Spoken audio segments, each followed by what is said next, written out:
Hey everyone, this is Nina from Roadie Free Radio. In this clip, Larry talks to Grace Royce, who's done every job you can possibly think of for thousands, yes, thousands of festivals, tours, and live broadcasted performances, from the Super Bowl and the US Open to NoFX and the Descendants.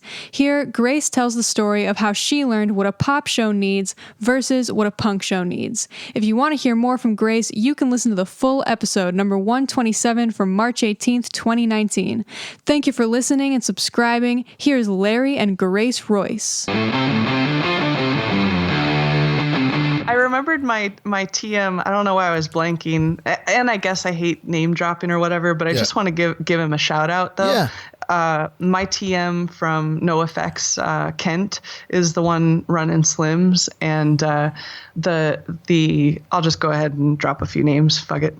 Or you can go ahead and bleep out the F word if you want to. No, we swear on this show all the fucking time. Don't worry about there it. There we go. Yeah.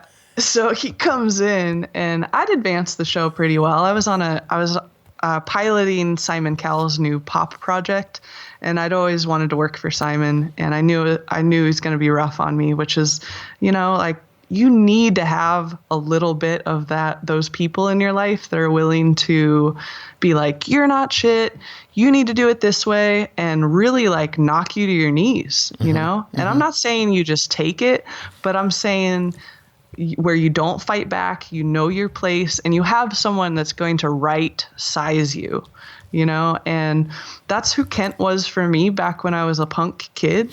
And it's just funny that there I was with the Simon Cowell project coming into his club with a semi-truck worth of shit, which is what, the people on the first Gaga tour will tell you. That's what they did. You take the semi-truck worth of shit and you stuff it into clubs and theaters where it does not fit. You're bringing in generators because the power won't even support this package that you're bringing in. Mm-hmm. And he watched me walk through the door with this semi-truck worth of shit, and he's just laughing his ass off because he knows. He's like, I did this to you. Wow.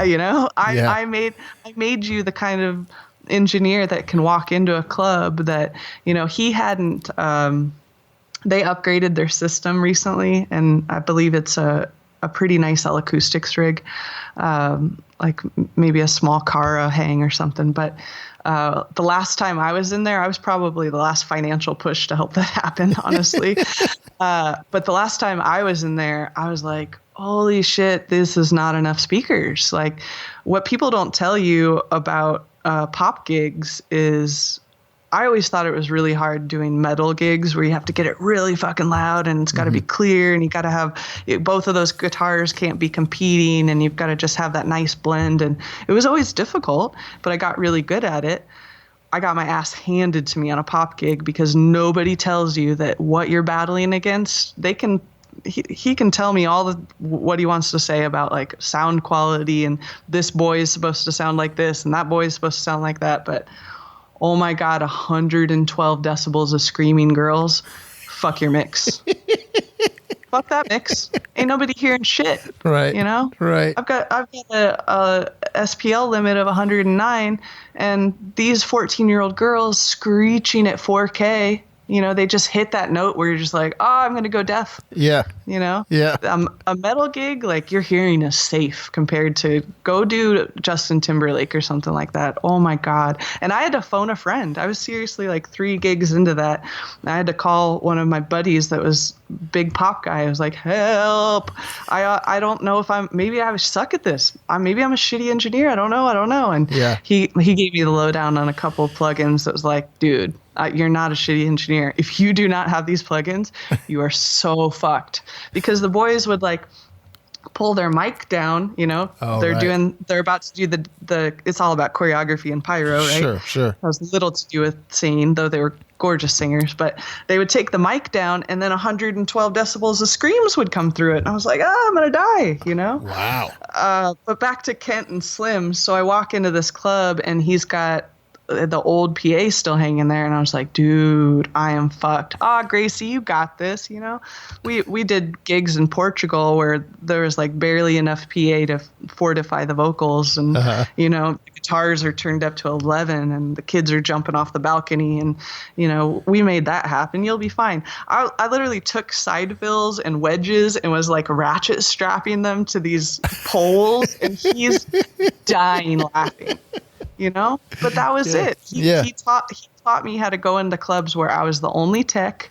And my favorite punk rock show, I got to mix Propagandy, and the lead singer stomped out an NL4 cable. I'm the only tech. I'm pushing through this mosh pit, elbowing, because that's what girls do in pits, we use our elbows. Yeah. And I'm elbowing to get through there, and I've got my screwdriver, and I'm like looking at him like, don't you fucking step on me. And he gives me the thumbs up, and I'm putting the NL4 back together, and I pop it in, and he gives me the mean thumbs up, like I got it back, and then I'm pushing back through the crowd. And man, like that's what taught me how to be a good engineer. Here I am, 10 plus years later, I'm using those skills that I learned in that shitty club to make, now these pop, they're going to be pop megastars, sound good enough to get through this first tour so that the label will see this is worthwhile, Wow.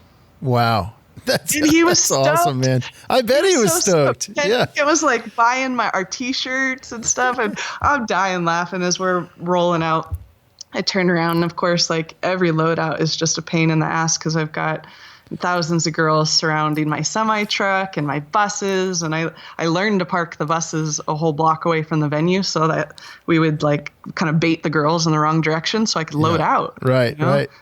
I would just have to wait for loadout, and they'd learn all the text names, and they'd be screaming like, I want a water gun, I want a beanbag. They want all the props. And sure.